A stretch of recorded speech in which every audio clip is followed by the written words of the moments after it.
Bom, você está ao vivo, apareceu aqui, oi, tudo bem? Bom, vamos lá então, é,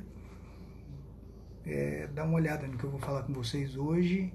Vou esperar todo mundo chegar aí, mas antes o pessoal depois vai dar uma olhada aí na que vai ficar no Instagram efetivamente. Aí dá uma olhada. Eu vou falar com vocês hoje sobre questões de direito penal. Mas como eu gosto muito das questões do debate a respeito de direito processual, até o pessoal entrar aqui, olha, fica minha indicação para todo mundo aqui, o livro do Geraldo Prado sobre a cadeia de custódia no processo penal. Então, o que acontece? Olha só, dê uma olhada nesse livro aqui, porque esse é um autor muito conceituado, um autor que eu gosto bastante, que é o Geraldo Prado. Tudo que vocês... ele escreve muito sobre direito probatório. Todas as coisas que vocês pegarem, puderem ler dele, é uma boa indicação de leitura no que diz respeito ao Geraldo Prado. Então fica aí uma indicação minha para todo mundo que tiver a fim de pegar e quiser ter uma boa leitura aí, ó, cadeia de custódia no processo penal do Geraldo Prado. Sempre que puder ler esse rapaz, ó, é muito bacana, mas muito bacana mesmo. É sempre uma leitura muito rica e uma leitura muito interessante. É esse rapaz aqui, tá joia? Muito bem, só que eu não vou falar sobre processo penal hoje. As aulas de processo penal eu tenho deixado para os outros dias. Agora eu quero conversar com vocês sobre direito penal, não é verdade? Eu conversei com os meus alunos da universidade lá do terceiro período, lá no Direito Penal 1, e o pessoal pediu para mim que eu pegasse e trabalhasse sobre aspectos de direito penal, e eu vou fazer isso hoje, tá legal? Vou falar sobre aspectos do direito penal, como que se dá principalmente questões relativas aos desdobramentos do princípio da insignificância dentro da lógica do direito penal, tá legal? Muito bem, então a gente vai tratar sobre isso, tá? Então a gente começa falando, tá tudo bem aí, gente? Vocês que entraram aí, tá todo mundo bem? Tá dando para ouvir direitinho? Eu pergunto isso porque as outras lives, eu fiz uma live ontem, mas foi através do YouTube, e o pessoal me informou que através do YouTube a live se transcorreu tranquilamente. Porque aqui no Instagram tá muito carregado, então às vezes fica cortando, fica falhando, aí a gente tem alguns tipos de problema que são colocados aqui. Se vocês puderem me mandar e escrever como as coisas estão, se não está cortando, se está dando para ouvir bem, aí coloquem aí para mim ter uma noção de como as coisas estão. Ah, obrigado, Salatiel, valeu. E o seguinte, isso eu também não estou falando rápido, tá legal? Porque às vezes acontece também de eu ficar meio empolgado e aí eu deslancho a falar sobre essas questões, tá? Muito bem, então. Tá tudo certo, professor. Valeu, obrigado. Bom, vamos lá então. Dá uma olhada no que eu quero falar com vocês então. Olha só.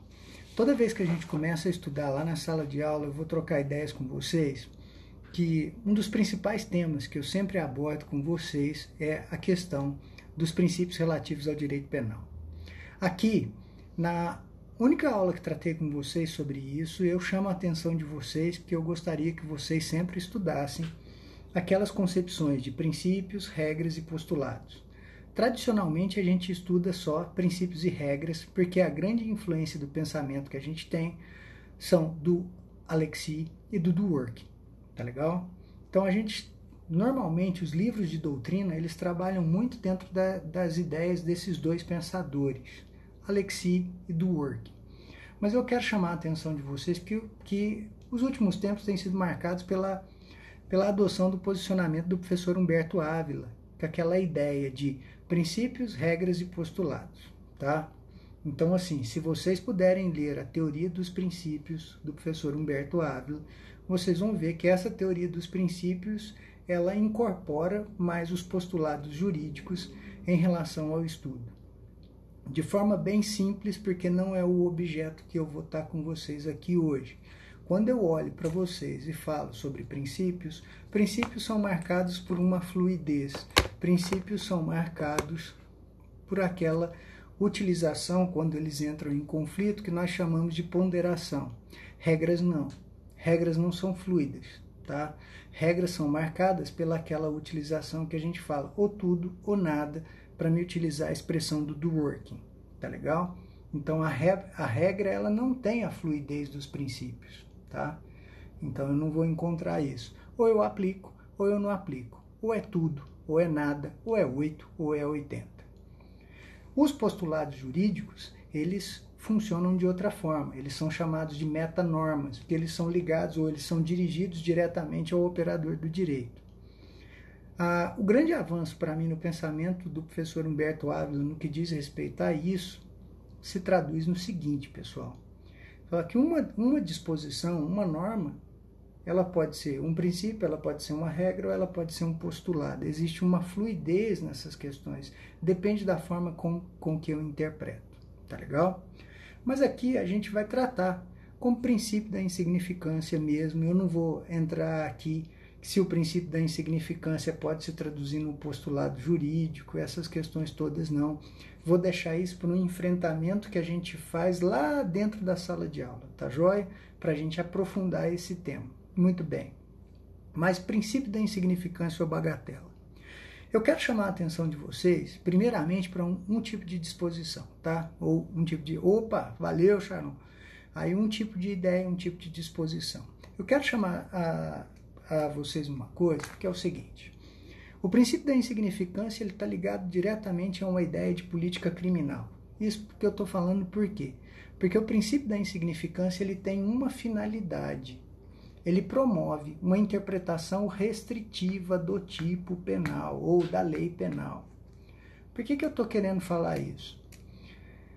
Meninos, os que não estudaram ainda as disposições relativas ao conceito analítico de crime, eu quero te lembrar aqui o seguinte, ou eu quero que você aprenda aqui o seguinte: crime, por um conceito analítico, desmembrando os elementos do crime.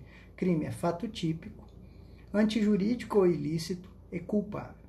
Tá? Então, o conceito analítico de crime estabelece: crime é um fato típico, antijurídico ou ilícito e culpável.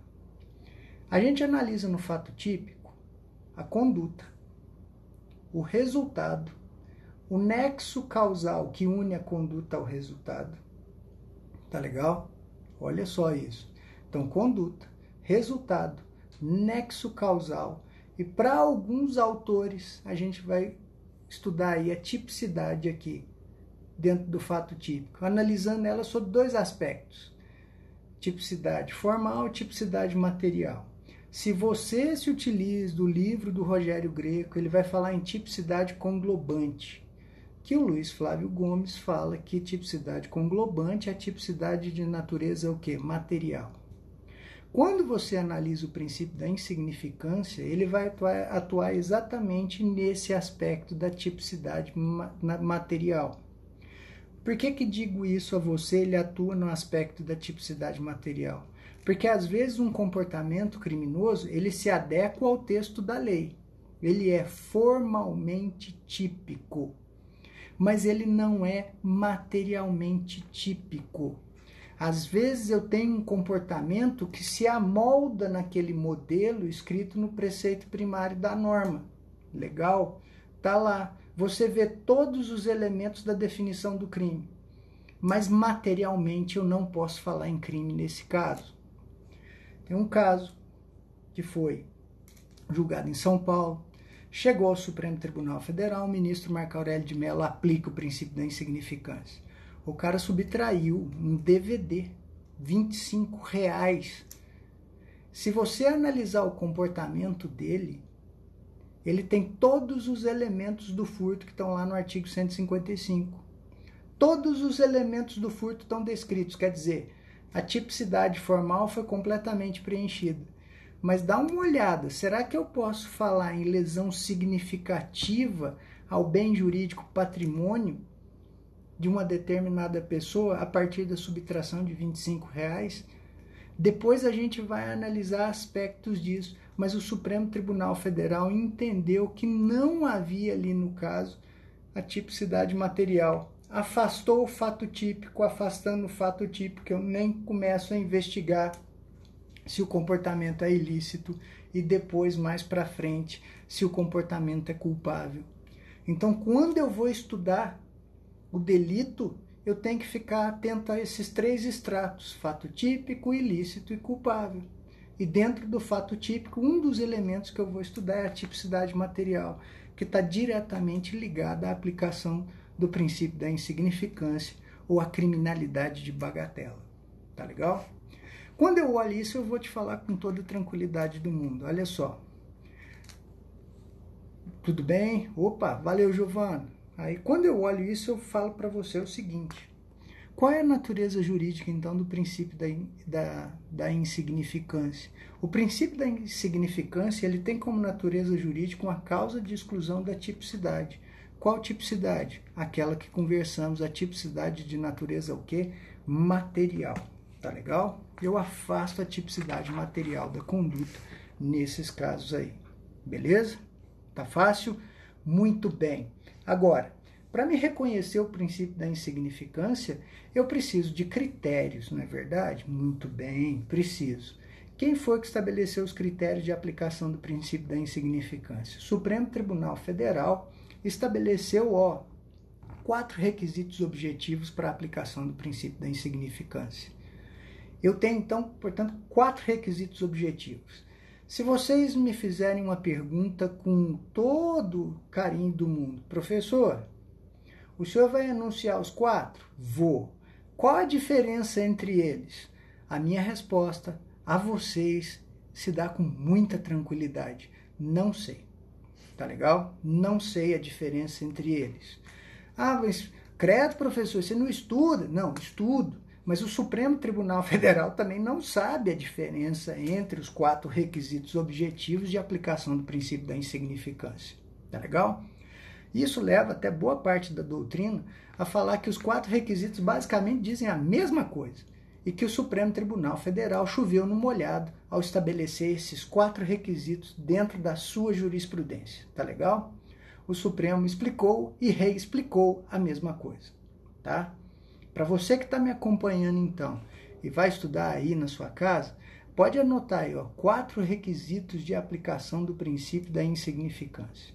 O primeiro deles é a mínima ofensividade da conduta, quer dizer, aquela conduta que não coloca em risco ou não viola bem jurídico tutelado pelo direito penal. Mínima ofensividade da conduta, ou seja, tem uma conduta que não chega a colocar em risco e nem violar um bem jurídico determinado. Beleza? Primeiro requisito, então.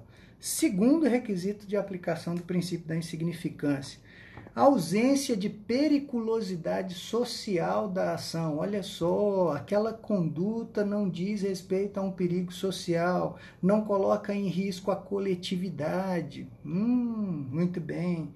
Terceiro, reduzido grau de reprovabilidade de um comportamento. Olha só, eu não posso reprovar o comportamento de fulano com base na ideia de que não houve ofensividade a bem jurídico tutelado. Terceiro requisito aqui. Esse é muito parecido com a ausência de periculosidade social da ação. Pode observar isso aí para você ver. E quarto requisito: o Supremo fala o seguinte: inexpressividade da lesão do bem jurídico. Pode observar que o primeiro e o quarto, eles são terrivelmente parecidos também. Tá? Oi, Gra. Beijo, Gra. Aí o que acontece? Fala sobre inexpressividade da lesão do bem jurídico. Quer dizer, o meu comportamento não coloca em risco ou não viola determinado bem jurídico tutelado pela norma penal. Tá legal? Todos esses requisitos, então, são apontados pelo Supremo como um grande fator de política criminal capaz de promover uma interpretação restritiva do tipo penal. Tá legal? Quer dizer, tipos penais incriminadores, qualquer tipo de interpretação que eu tiver em relação a eles tem que ser o quê? Dado de forma o quê? Restritiva. Se for para me analisar a tipicidade desses tipos penais, eu tenho que analisar sempre sobre 2 aspectos. Tem que analisar a tipicidade formal, tem que analisar a tipicidade do quê? A tipicidade material. Então eu tenho 2 dimensões que eu tenho que estar sempre trabalhando com elas em termos de análise dessa tipicidade aí. Tá legal? Muito bem. Só que eu tenho só requisitos de natureza objetiva? Não, pessoal, não tenho. não tenho só requisitos de natureza objetiva, eu tenho requisitos também de natureza subjetiva. Aqui vai uma manha, aqui vai um macete a todos vocês, olha só. Toda vez que eu falar em requisitos subjetivos, lembra, subjetivos, sujeito. Sujeito eu vou lembrar sempre quem? Agente ou vítima do fato. Tá legal? Se subjetivo está relacionado ao sujeito, então eu vou pensar sempre no agente que praticou o crime ou na vítima do fato que está descrito na lei penal. Legal? Lá na frente, quando a gente estiver estudando, eu vou te falar até com nomenclatura diferente, principalmente quando eu estiver na parte especial. Eu vou te falar de sujeito ativo do crime, que é o agente que comete o fato. Sujeito passivo do crime, que é a vítima do crime. Tá legal? Só que aí eu vou te falar de forma mais técnica e eu te peço sempre para você atuar de forma um pouquinho mais técnica. Tá legal? Tranquilo? Olha só. Muito bem. A partir daí eu te falo. Bom, para me aplicar o princípio da insignificância, eu vou gerar uma certa polêmica no que diz respeito a esses requisitos de natureza subjetiva. Olha o que eu vou te falar. Primeiro, se eu for analisar as condições pessoais do agente, e dentro dessas condições pessoais do agente, uma que gera bastante polêmica na análise do princípio da insignificância diz respeito à reincidência. Amigos, se você está estudando aí, dá uma olhada para mim. Reincidência, o conceito está lá no artigo 63 do Código Penal. Tá legal? Lá eu tenho a definição do que é o tal do reincidente. Agora, dá uma olhada para mim. Eu vou aplicar o princípio da insignificância no que diz respeito ao reincidente? Olha, aqui duas correntes, duas posições se formam, tá legal? A primeira posição, ela diz respeito ao seguinte, ó, ela fala que eu não aplico o princípio da insignificância para o reincidente. Você fala, por que eu não aplico o princípio da insignificância ao reincidente? Por uma questão simples. O princípio da insignificância representa um benefício.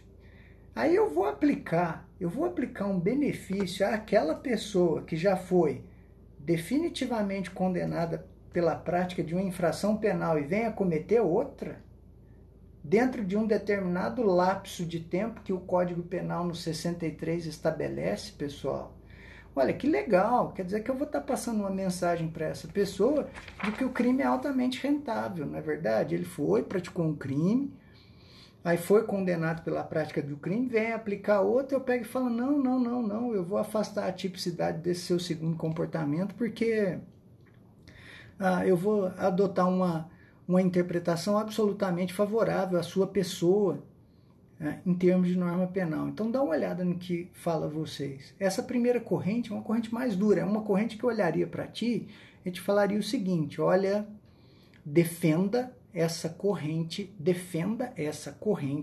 quando estiver, por exemplo, fazendo uma prova perante bancas de Ministério Público. Se te perguntarem, a lógica é se defender. Você fala, não, esse é um benefício penal. Tá legal? Eu não vou aplicar benefício a quem comete crime, é condenado e venha praticar novo crime. Tá? Muito bem, não tem interesse social nisso. Segunda corrente a respeito da aplicação do princípio da insignificância ao reincidente. A aplicação para essa segunda corrente é perfeitamente possível. E essa segunda corrente está pautada num aspecto técnico, bem técnico, tá? Que diz respeito ao seguinte, bom, o princípio da insignificância está ligado à análise da tipicidade do fato. Repito, o princípio da insignificância está ligado à análise da tipicidade do fato, tá? A reincidência não está ligada a isso. A reincidência, ela tem natureza jurídica de agravante genérica. Então, ela está ligada a outra coisa. Ela está ligada à dosimetria da pena. Reincidência não se liga à tipicidade de fato, mas à dosimetria da pena. Então, são dois elementos ligados a coisas completamente, a institutos jurídicos completamente diferentes. Um ligado à consequência, outro ligado a um dos substratos da teoria do delito ou do conceito analítico de crime. Tá? Então eu tenho coisas completamente diferentes. Então é perfeitamente possível fazer essa análise. Porque se eu tenho uma análise que se desenvolve em dois momentos, em dois institutos jurídicos distintos, eu posso analisar a reincidência na hora de estabelecer uma consequência jurídica do delito, eu posso analisar o princípio da insignificância na hora que eu estiver tratando da tipicidade material do fato. Então é perfeitamente possível, é compatível. Quero chamar a atenção de vocês que o STJ tem se pronunciado nesse sentido, tá legal?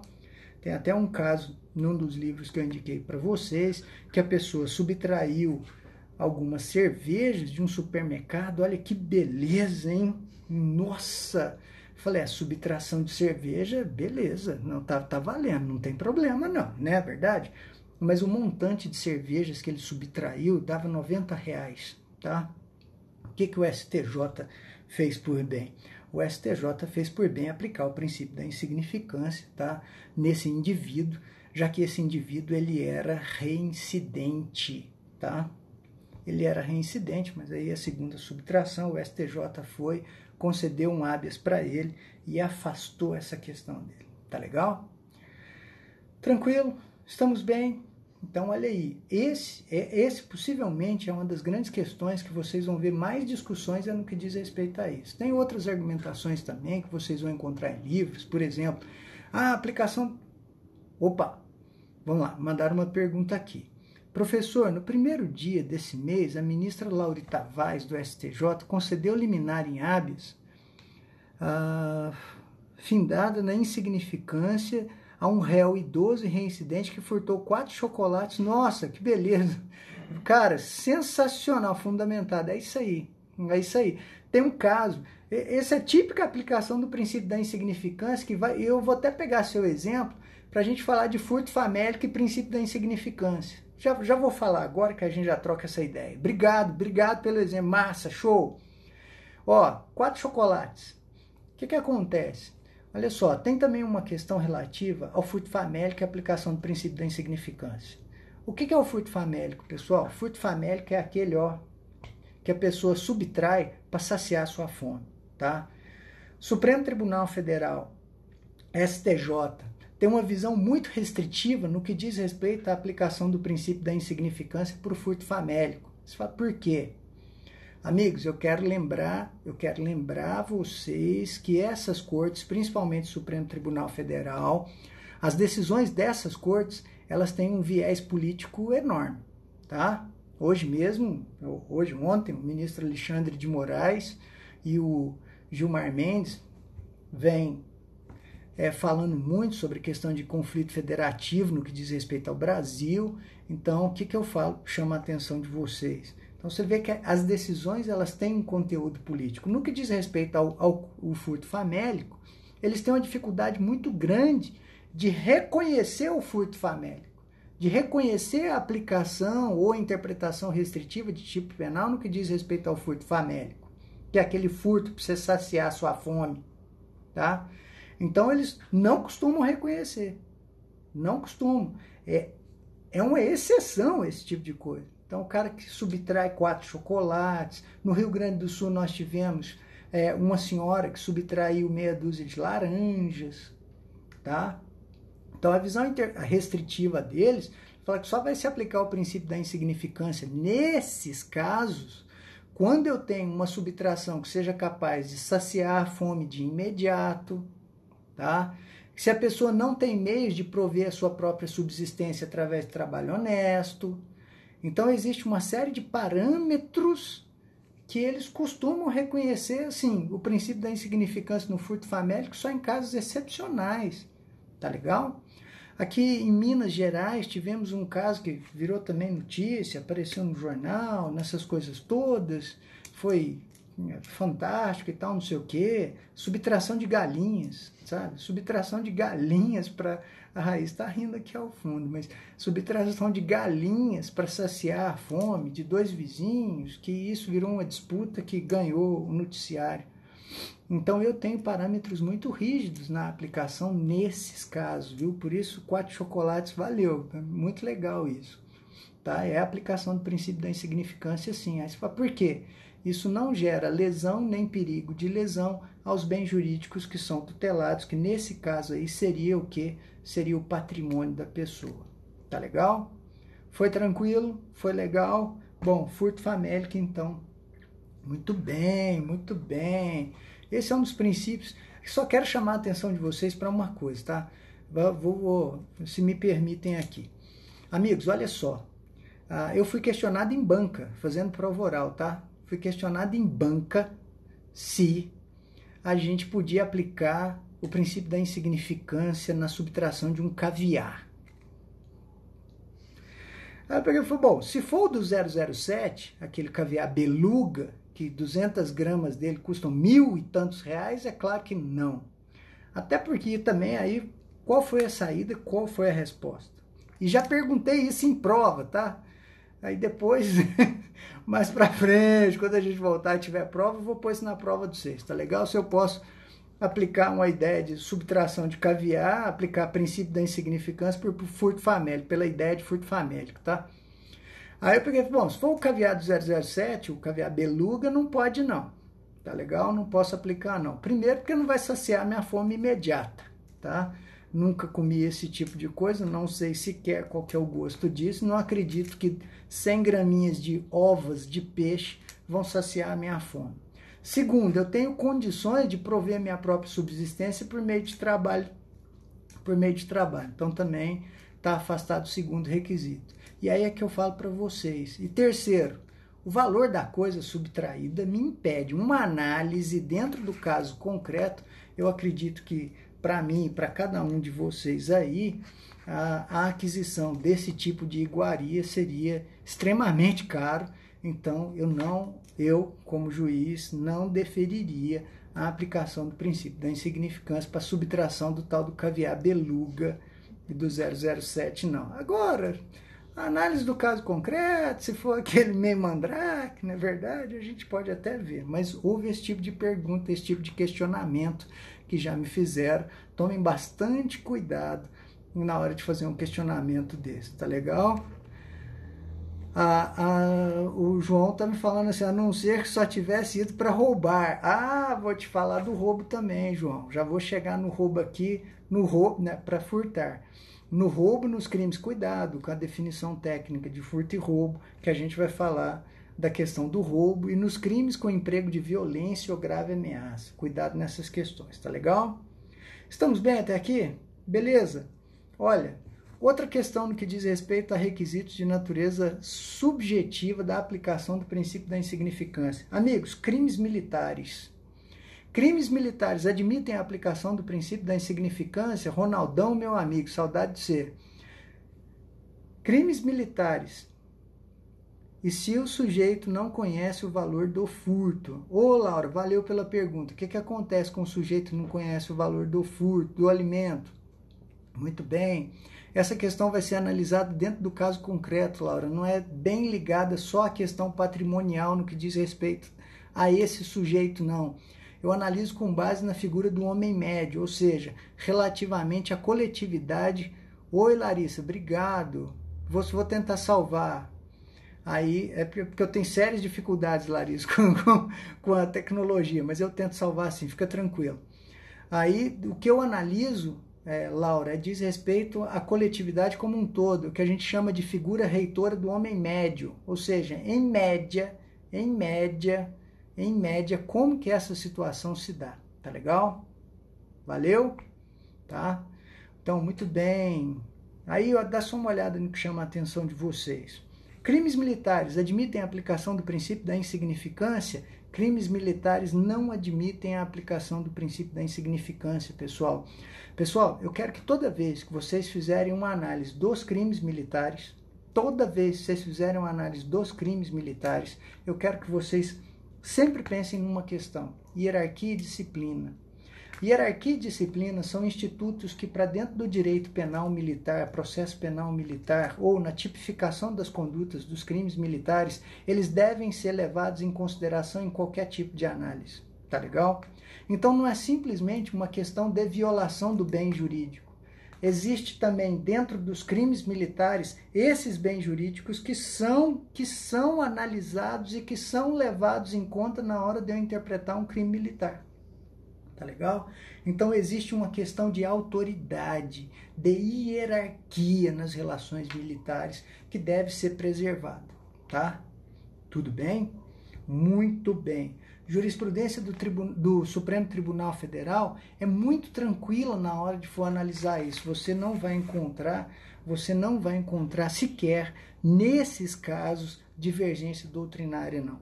Só em situações excepcionais você deve encontrar um outro julgado aplicando o princípio da insignificância no que diz respeito a esses crimes de natureza militar. Valeu? Tranquilo? Muito bem. Dá uma analisada numa coisa também dentro dos requisitos de natureza subjetiva que eu te chamo a atenção.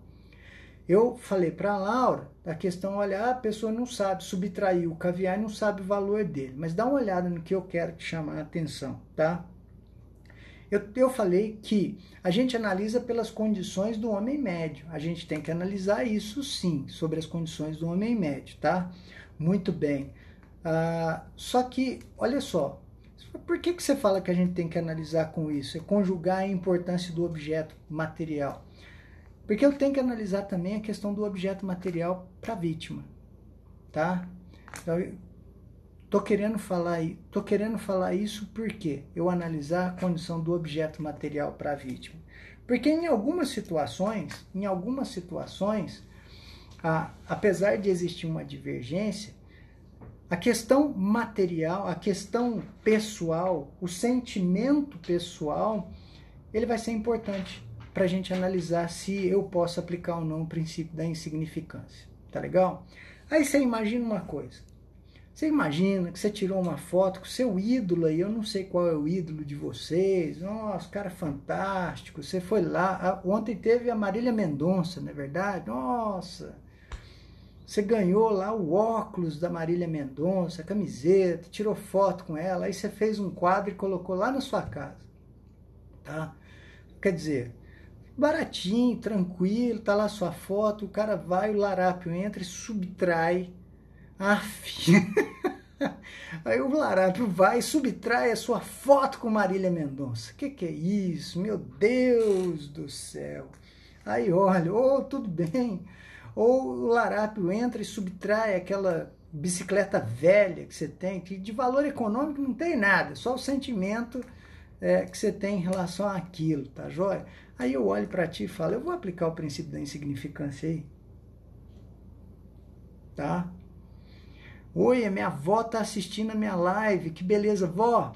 Beijo, te amo, vó, mais do que tudo. A senhora, nossa senhora. Obrigado, larápio. Valeu. Te amo, vó. Ei, meu Deus do céu. Mas aí, eu vou aplicar o princípio da insignificância nesse tipo de comportamento, gente. Olha só, existe divergência no que diz respeito a isso.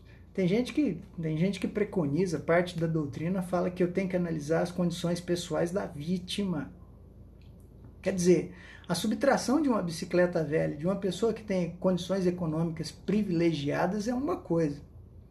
A subtração de uma bicicleta velha, de uma pessoa que se utiliza dela para trabalhar e conseguir o sustento da sua família é outra.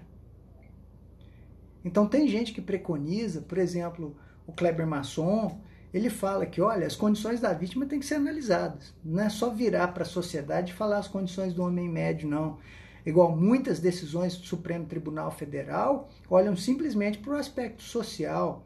O Supremo olha para a gente e fala desse jeito assim, olha, até um salário mínimo eu aplico o princípio da insignificância. Particularmente eu olho para vocês e falo, cuidado com essa tarifação, tá? Cuidado com isso. Por que eu falo cuidado com essa tarifação?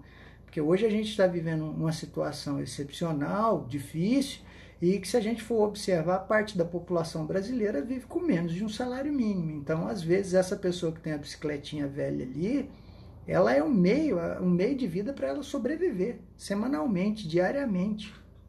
Então, olha que conjuntura, olha que situação, tá? Então, o Kleber Masson, por exemplo, fala, analisa as condições pessoais aí de quem é vítima do crime, tá? Gosto bastante dessa ideia, para falar a verdade para vocês, tá legal? Agora, e a questão sentimental? E a fotografia minha, com a minha amada cantora da sofrência, amada cantora de sofrência sertaneja? Muito bem. Tem gente que olha e fala assim, bom, princípio da insignificância não está ligado diretamente a somente, ou ligado somente a questões patrimoniais. O princípio da insignificância diz respeito a um critério de lesão ou perigo de lesão a um bem jurídico. Só que esse bem jurídico não precisa ter natureza exclusivamente material. Então, por exemplo, no caso da subtração do retrato, seria perfeitamente possível a aplicação do princípio da insignificância nesse caso também. Então você imagina, olha, o larápio veio, subtraiu minha foto com a Marília Mendonça e eu fiquei arrasado, e aí o que acontece? Aí eu tenho que pegar e considerar que esse fato foi considerado como penalmente relevante, sim. Professor, você pode comentar sobre a inaplicabilidade do princípio da insignificância a defender o bem jurídico, a exemplo dos crimes contra a administração pública? Já vou chegar lá. Valeu, massa também isso aí, temaço. Legal? Então, em certas situações, lembre-se que o valor sentimental do bem afasta a aplicação do princípio da insignificância, tá legal? O caso mais famoso que vocês vão ver é a subtração de um disco de ouro de um cantor, tá?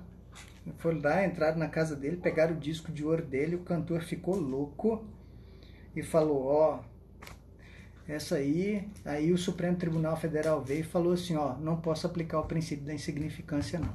Legal? Muito bem. Outra questão também, roubo e os crimes cometidos com violência ou grave ameaça. Amigos, crime que tem violência ou grave ameaça tem maior reprovabilidade. O fato de ter maior reprovabilidade afasta a aplicação do princípio da insignificância. Tá legal? Quando a gente for estudar a criminologia, eu vou tratar especificamente das consequências desses crimes praticados com violência ou grave ameaça. Isso aí é lá no último período da faculdade, falando para vocês que esse tipo de crime ele tem uma área de estudo lá na vitimologia, que ele pode gerar uma série de consequências que são absolutamente graves, como, por exemplo, o que a gente chama de efeito espelho, que é a pessoa que no futuro volta a reproduzir os atos de violência que são praticados contra ela. Então, eu tenho toda uma sistemática que é um pouquinho diferente, tá legal? Então, crimes que são praticados com violência ou grave ameaça afastam a aplicação do princípio da insignificância. Aí entra numa questão que eu conversei com vocês. Ó, cuidado com os termos furto e roubo. Furto, subtração, vou falar grosso modo, tá? Furto, subtração não violenta. Roubo é um furto com um constrangimento ilegal. Ou seja, é um furto com violência ou grave ameaça. Tá? Então, dentro da gênese do roubo, ele tem dentro dele a violência ou grave ameaça, e isso afasta a aplicação do princípio da insignificância. Legal? Agora vamos lá, olha só. Crimes contra a administração pública. Amigos, dá uma olhada no que eu vou falar com vocês. Nos crimes contra a administração pública. Antes de eu falar se eu aplico ou não o princípio da insignificância, eu quero que você lembre comigo uma coisa. Olha só. A administração pública tem um patrimônio material e a administração pública tem um patrimônio imaterial, que é a probidade e a moralidade na administração pública. Tá legal? Então eu tenho esse patrimônio imaterial. Isso vai permear todo tipo de interpretação, de construção e de análise no que diz respeito à aplicação de disposições penais ou não. Oi, mãe, tudo bem? Beijo. Muito bem. Dá uma olhada no que fala vocês. Quer dizer, eu tenho questões que devem ser analisadas assim. Eu tenho um bem jurídico chamado moralidade administrativa e probidade administrativa que deve ser analisado também quando eu analiso a aplicação, a incidência ou não do princípio da insignificância aqui. Então, em regra, numa visão que se tornou tradicional, eu não aplico o princípio da insignificância nos crimes praticados contra a administração pública. Essa é uma visão tradicional, essa é uma visão que eu olharia para vocês e falava o seguinte, ó, se vocês têm o sonho de caminhar no sentido do Ministério Público, defenda esse tipo de aplicação perante as bancas que elas tendem a ser, ou pelo menos nesse tipo de incidência, ser mais tradicionalista. Defenda esse tipo de incidência. Agora, saiba, recentemente, existem alguns posicionamentos do Supremo Tribunal Federal aplicando o princípio da insignificância nos crimes contra a administração pública. Quero chamar a atenção de vocês que isso ainda não se sedimentou em jurisprudência, mas existem julgados que aplicam o princípio da insignificância em crimes contra a administração pública. Tá legal? Então, assim, são hipóteses que chegam a ser até qualificadas pela doutrina e pela jurisprudência aí como hipóteses extremas de aplicação do princípio da insignificância às relações com a administração pública. Por que eu chamaria isso de hipótese extrema? Porque, em regra, eu não tenho, ou pelo menos o posicionamento que é absolutamente tradicional, ele fala da não incidência do princípio da insignificância aos crimes praticados em detrimento da administração pública, tá? Então você imagina, o cara trabalha na administração pública e subtrai algumas folhas de papel da administração pública, subtrai um clipe da administração pública, sério isso? Eu posso falar em peculato furto, 312 nesse caso, em situações assim o Supremo Tribunal Federal tem falado para se aplicar o princípio da insignificância. Quero chamar a atenção de vocês que isso se dá de forma excepcional. Tá legal? Tá jóia? O que vale é o entendimento tradicional de que eu tenho que proteger a probidade da administração pública, eu tenho que proteger o patrimônio da administração pública, já que é a res pública, é a coisa que é nossa, tá legal? Então, eu tenho que fazer isso e isso afasta a aplicação do princípio da insignificância. Muito bem. Depois, quero te chamar a atenção para mais uma aplicação do princípio da insignificância que gera profundo debate nos tribunais superiores, no STF e no STJ, tá? Que diz respeito aos crimes da lei de drogas, que diz respeito à lei 11.343 de 2006, tá? Dá uma olhada no que eu quero te chamar. Cabralzito, um abraço, meu irmão. Valeu. Aí que diz respeito à lei de drogas, tá? Tá lá na lei 11.343. Amigos, dá só uma olhada no que eu quero te chamar a atenção. Tráfico de drogas, crime hediondo? Não é. É assemelhado a hediondo. Cuidado, tá? Cuidado com os termos, cuidado com a compreensão, tá? Merece mesmo tratamento jurídico do que os crimes hediondos, foi colocado no mesmo dispositivo na Constituição, mas foi colocado com a pecha de crime assemelhado a hediondo. Crime assemelhado a hediondo, lembra do macete do 3T. Oi? Lembra do macete do 3T. Terrorismo, tráfico, tá legal? E tortura, tá? Beleza? Muito bem. Tráfico de drogas. Eu aplico o princípio da insignificância? De forma alguma. E aqui já fica consignado com vocês aqui, tá? Fica consignado o seguinte, que, crimes hediondos e assemelhados a hediondo, a natureza deles afasta a aplicação do princípio da insignificância. Então, aqueles que estão no artigo 1º da Lei de Crimes Hediondos e no dispositivo, e cuidado com o rol que ele foi alterado agora pelo pacote anticrimes, tá legal? Cuidado com o rol, ele foi alterado. Pega o artigo 1º e dá uma lida nesse rol do artigo 1º. Foi feito alguns acréscimos nessas disposições, lá no parágrafo único, ali embaixo, tá jóia? Tá? Então, assim, o que acontece? O rol do artigo 1º que está colocado ali, esse rol não posso aplicar a nenhum desses crimes o princípio da insignificância, da lei de crimes hediondos, e nem aos crimes assemelhados que eu falei para vocês, tortura, tráfico e terrorismo, tá jóia? Não aplica a eles. Mas, a grande questão não está não tá na discussão relativa ao tráfico, está na discussão relativa ao artigo 28 da lei de drogas, tá legal? Bom, o que acontece?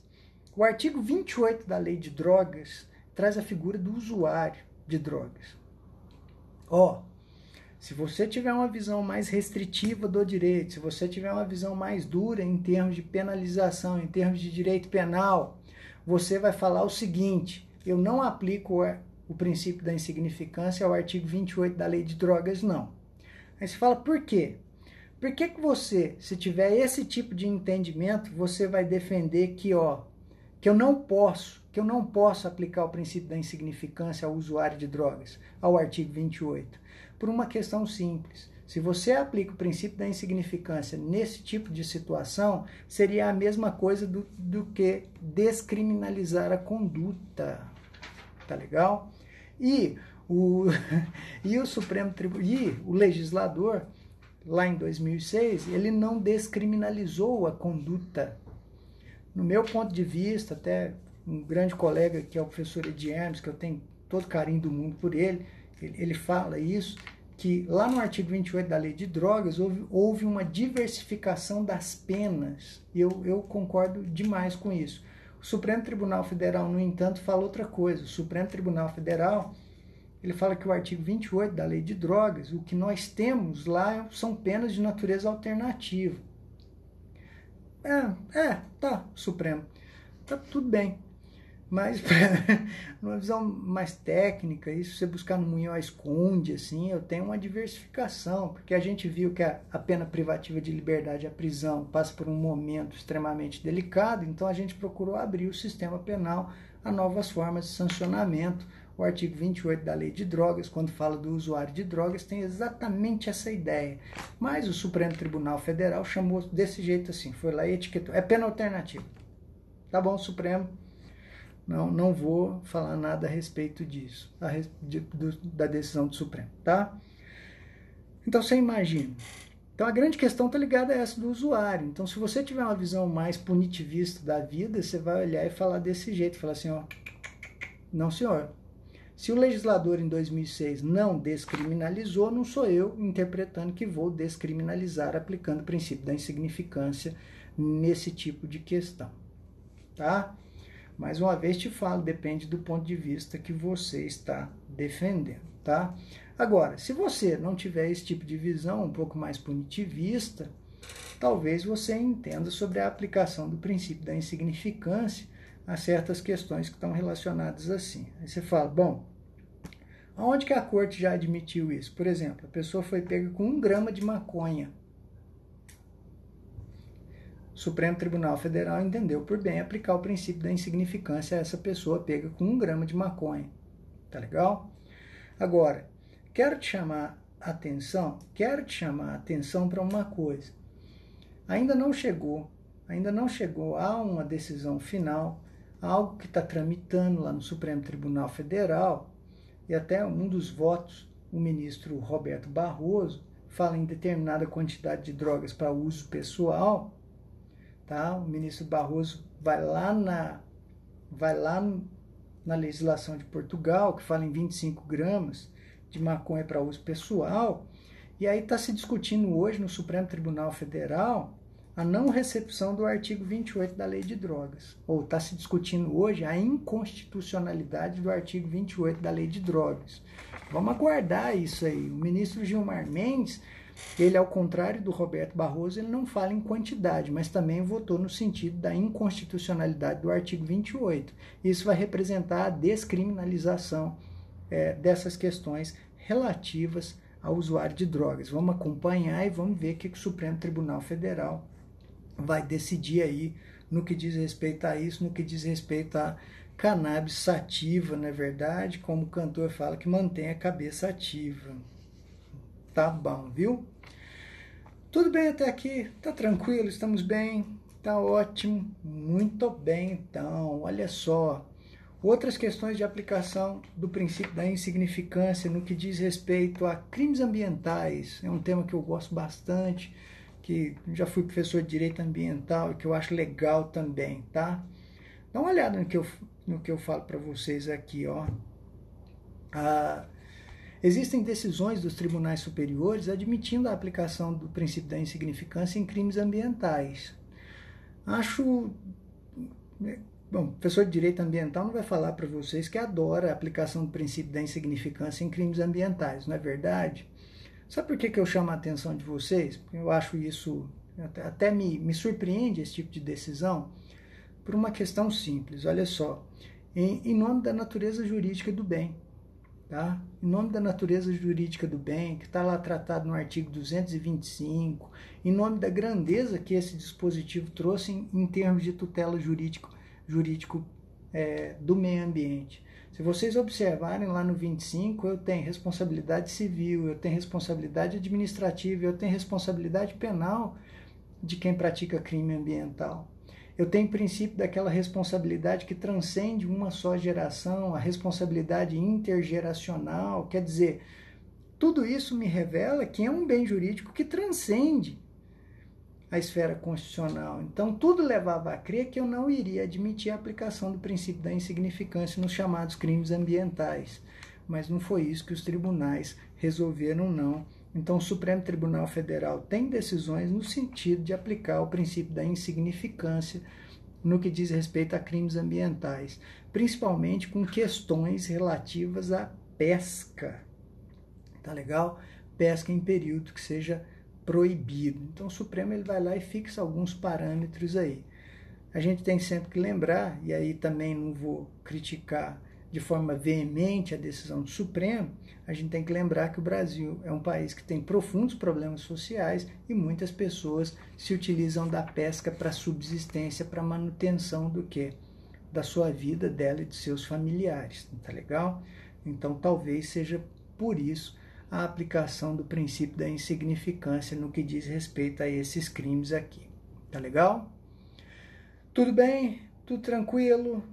Tá rápido, pessoal? Tá rápido aí? Eu tô falando depressa ou não? Porque às vezes eu vou empolgando e aí eu vou metralhando aqui, tá legal? Vocês não estão aqui, por isso que a Raiz fica aqui comigo, porque quando eu tô falando depressa, ela chega e fala, ó, devagar, devagar, e eu falo, não, beleza, vou. Ela só faz assim com a mãozinha, aí eu mando bala, porque senão eu falo aqui horrores, tá legal?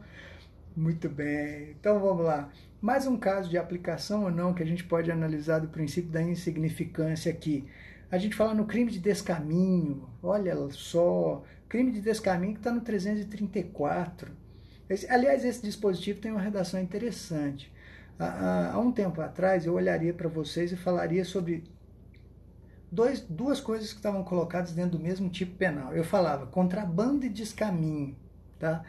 Aí não sei por quê, porque cargas d'água, o legislador resolveu desmembrar os dois. Tirou do mesmo tipo penal do 334, aí deixou o descaminho no 334 e criou a figura do 334A do Código Penal, pegou o contrabando e pôs no 334A.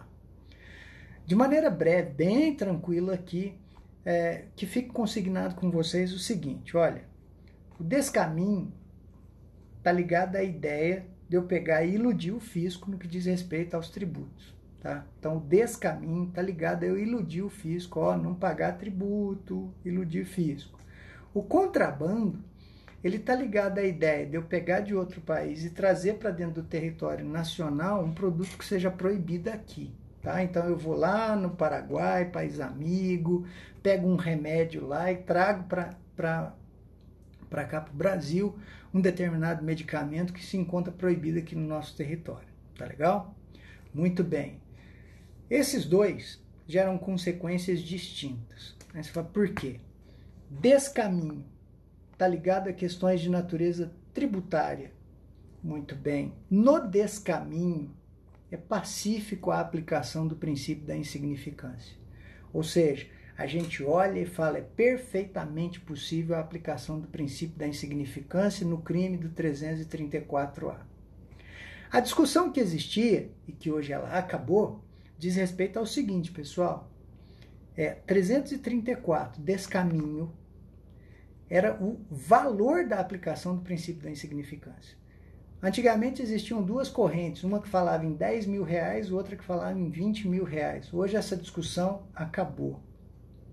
Hoje a gente está pacificado no STF e no STJ que o princípio da insignificância, no que diz respeito aos tributos federais, ele diz respeito a um valor de 20 mil reais.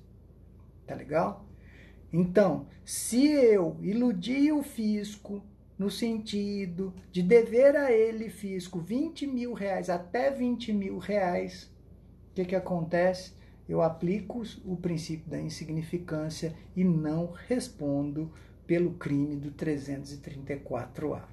Tá legal? Aí você fala, por que 20 mil reais? Porque você vai observar que existe uma lei, a Lei 10.522, e uma portaria que regula essa lei, falando que os procuradores da Fazenda não irão cobrar tributos no que diz respeito a até R$20 mil. Tributos federais.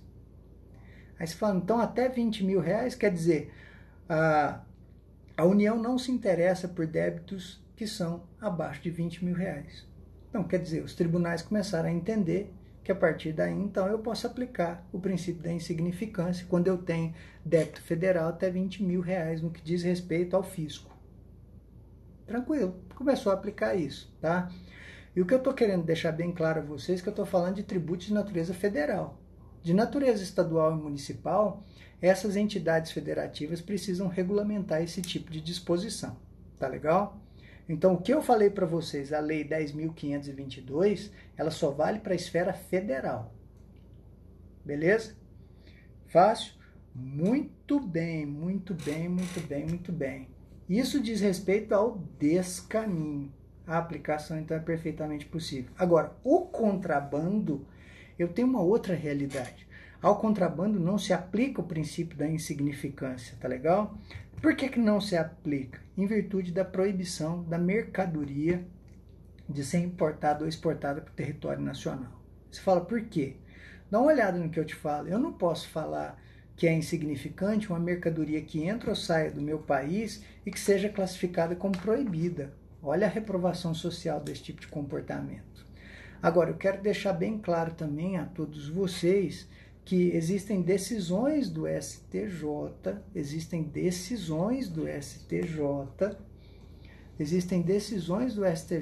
admitindo a aplicação do princípio da insignificância relativa a questões bem pontuais, tá legal? Então, são casos excepcionais de importação de medicamento que são pontuais. Muito bem. Por fim, quero te chamar a atenção a respeito do porte e posse de munição. No que diz respeito ao porte ilegal de munição, a posição que eu gostaria que vocês adotassem é no que diz respeito ao seguinte: porte de munição é que não se aplica o princípio da insignificância a esse tipo de porte, tá? De munição de arma de fogo. Agora, a posição que determina em situação excepcional a aplicação do princípio da insignificância deriva de um julgado que a pessoa estava de posse ilegal de uma munição e estava utilizando como adereço, tá legal? Então o cara fez um colarzinho de uma bala de fuzil e aí foi analisado no STJ, o STJ entendeu que nesse caso deveria ter a aplicação do princípio da insignificância, já que não havia ali lesão ou perigo de lesão a nenhum bem jurídico, tá? Então, são questões assim, mas que geram controvérsia. Nossa, posse de munição gera também controvérsia, tá legal? Bom, existe mais algumas outras questões. Só duas questões para me chamar a atenção, que o nosso tempo aqui está acabando. Só duas questões, ó.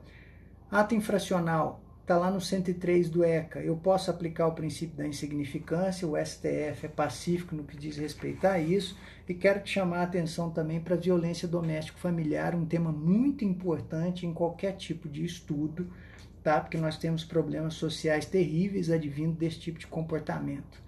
Quero te chamar a atenção que é pacífico a não aplicação do princípio da insignificância quando diz respeito à violência doméstico-familiar.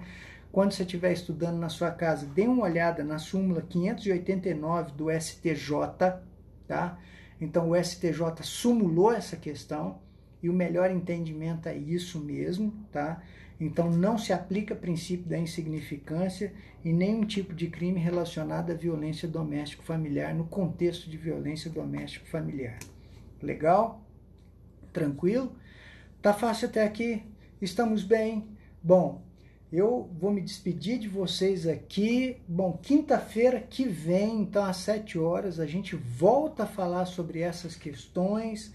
Aí eu volto a falar com vocês, marco com vocês questões relacionadas a estudos de direito penal e a gente volta a trocar ideias aqui sobre uma questão de evolução doutrinária do direito penal e a gente conversa mais sobre isso, tá legal? Eu vou tentar salvar o vídeo aqui. Devo tá lá no YouTube na segunda-feira às 19 horas. Procurem meu canal, vamos lá, vamos trocar ideia. Obrigado, André. Um abraço, Júlia.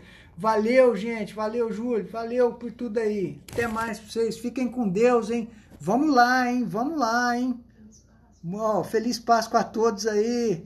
Felicidade com todos, com muito otimismo, gente. Vamos embora.